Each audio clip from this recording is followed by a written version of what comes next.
start off by having a PDF in your Google Drive.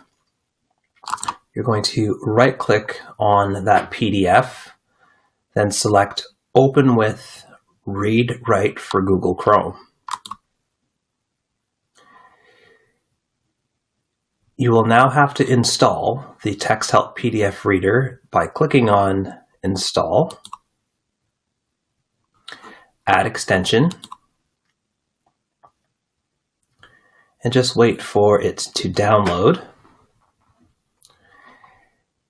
And what I want you to notice now is there has been a pop-up blocker that's shown up on this page. So I'm going to click on that pop-up blocker, and I'm going to always allow pop-ups from pdftexthelp.com. So I'm going to click on Always Allow, click Done. And you can now go back to your Google Drive, select a PDF, right-click on it, select Open with, Read&Write for Google Chrome, and now you should be able to access that PDF. Allow the permissions,